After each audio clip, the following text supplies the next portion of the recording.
दोस्तों, जनता दल के ex MLA एवं म्युनिसिपल काउंसलर और फिलहाल एमआईएम के मुंबई प्रेसिडेंट जनाब फैयाज अहमद खान साहब किसी तारुफ के मोहताज नहीं है। जी हाँ दोस्तों, फैयाज अहमद खान साहब एक अजीम शख्सियत है जिन्हें कौन नहीं जानता। फैयाज अहमद खान साहब वो शख्स है जिन्होंने बाइकल्ला में ड्रग्स के खिलाफ मुहिम चलाई और पूरे बाइकल्ला से ड्रग्स का नाश किया और बाइकल्ला को नशा मुक्त किया। यही नहीं, फैयाज अहमद खान साहब ने अपने इलाके के बच्चों को स्पोर्ट्स के लिए प्रोत्साहित किया, फुटबॉल के खेल को बढ़ावा दिया, जिससे आज फुटबॉल मदनपुरा की पहचान बन चुकी है। फैयाज अहमद खान साहब लोगों की सेवा के लिए हमेशा हाजिर रहते हैं। फैयाज अहमद खान साहब ने खबरें एक्सप्रेस न्यूज़ से बात करते हुए कुछ अहम मुद्दों पर अपनी बात रखी। ईद उल अजहा यानी बकरा ईद के बारे में उन्होंने कहा है कि महाविकास आघाड़ी गवर्नमेंट को इस मुबारक अवसर पर मुसलमानों को नियम अनुसार कुर्बानी करने की न सिर्फ इजाज़त दे बल्कि सहूलत भी दे। पिछले साल की तरह कोई गड़बड़ ना हो जब पुलिस द्वारा हज़ारों ट्रक रोके जाने से सैकड़ों बकरों की मौत हो गई थी। देखिए, बकरा ईद का मसला बहुत ही सेंसिटिव मसला है। ये बकरा ईद जो है ईद उल अजहा के नाम से मंसूब है और 1 महीना बचा है बकरा ईद के ताल्लुक़ से और पूरी कौम में बेचैनी का माहौल है। हमारी कोशिश है कि सरकार आसान से आसान तरीक़े से हमको इजाज़त दे और कुर्बानी के फ़र्ज़े को अंजाम तक पहुँचाए। हमने जो हमारे यहाँ के पालक मंत्री हैं और जो माइनॉरिटी मिनिस्टर्स हैं और मुख्यमंत्री, तीनों को पत्र लिखा हमने और निवेदन किया है कि जिस तरह से परेशानी पिछली मरतबा हुई थी, इस मरतबा ऐसी परेशानी दोबारा ना हो, इसके लिए कोशिश की हमने कि बेहतरीन तरीके से हमको ईद उल अजहा मनाने का मौका दिया जाए। लास्ट टाइम भी आप बॉर्डर पे थे, आप बताएंगे क्या किए थे आपने? देखिए, 26 तारीख के रोज़ गाड़ियाँ रुकना शुरू कर दी लोगों ने, महाराष्ट्र की पुलिस, जबकि गुजरात से, राजस्थान से गाड़ियाँ बराबर आ रही थी। यहाँ पर हज़ारों गाड़ियों को रोक दिया गया था, जिसमें 125 से ज़ायद बकरे वहाँ मर गए थे। बारिश हो रही थी और उस बारिश के मौसम में ट्रकों में जानवर लदे हुए थे और महकमे पुलिस ने उनको अंदर आने की इजाज़त दी नहीं, जिसकी वजह से व्यापारी में काफ़ी गम और गुस्सा भी था। और वो सब देखते हुए हमने अपनी टीम को ले जाकर वहाँ पे धरना दिया। 4 दिन धरना दिया, लेकिन सरकार के कान पे जूं तक नहीं रेंगी। ना कोई सरकारी नुमाइंदा आया पूछने के लिए क्यों बैठा है आपने, क्या वजह है, और ना ही कोई तरह की सहूलतें फराहम की गई। कोई मुस्लिम लीडर दूसरी पार्टी का? कोई नहीं।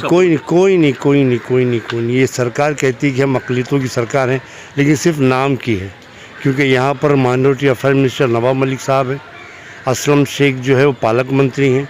ये लोगों के कान तक जूं तक नहीं रहेंगी और जितने भी मुस्लिम लीडर सिर्फ घर में बैठकर अपना प्रचार किया लोगों ने, नंबर बांटा लोगों ने, और जब फ़ोन लगाया गया तो बाकायदा तौर पर सबके मोबाइल बंद थे। अच्छा, इस बार अगर मान लो आपने लेटर तो दिया है, लेकिन अगर कभी हुआ तो आप फिर वापस जाएंगे और आपका इरादा है कुछ आंदोलन का है कुछ? देखिए, कोई भी चीज़ का सब्र होता है, जब पानी लबरेज होता है छलक जाता है।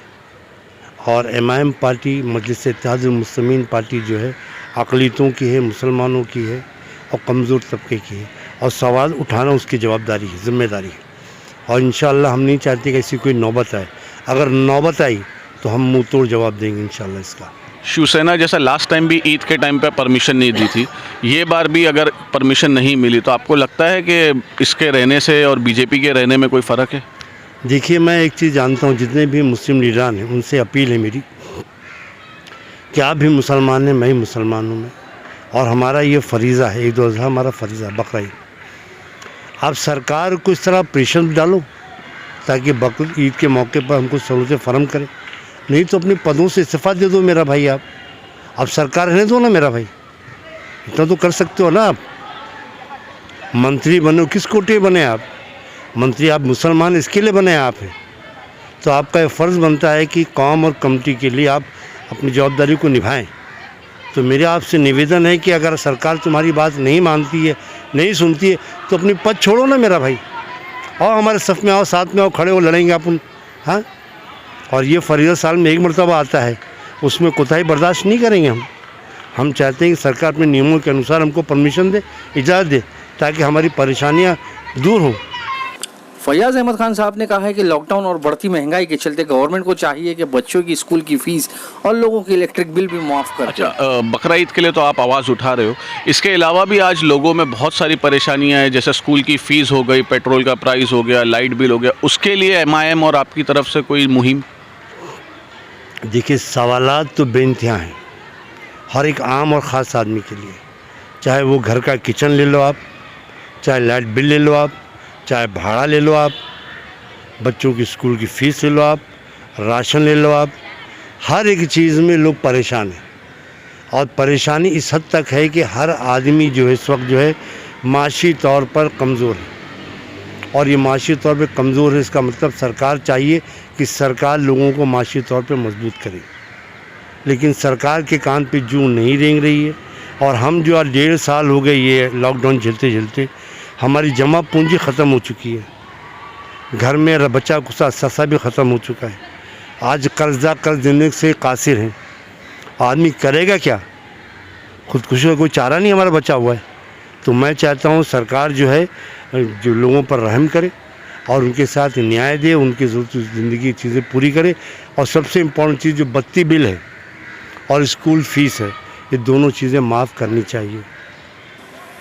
म्यूनसिपल कॉरपोरेशन इलेक्शन 2022 के ताल्लुक से फैयाज अहमद खान साहब ने कहा है ऑल इंडिया मजलिस इत्तेहादुल मुस्लिमीन की पॉलिसी तैयार है और एमआईएम इलेक्शन के वक्त पूरी तैयारी के साथ मैदान में उतरेगी। बात करेंगे बीएमसी इलेक्शन की, क्या तैयारियां चालू हुई है आपकी बीएमसी इलेक्शन के लिए? हैदराबाद से कोई ऑर्डर या कुछ? देखिए, मजलिस इत्तेहादुल मुस्लिमीन ये एक जमात है और जमात का काम है लोगों को जमा करना और ताकत को मुनज़्ज़म तौर से इम्प्लीमेंट करना।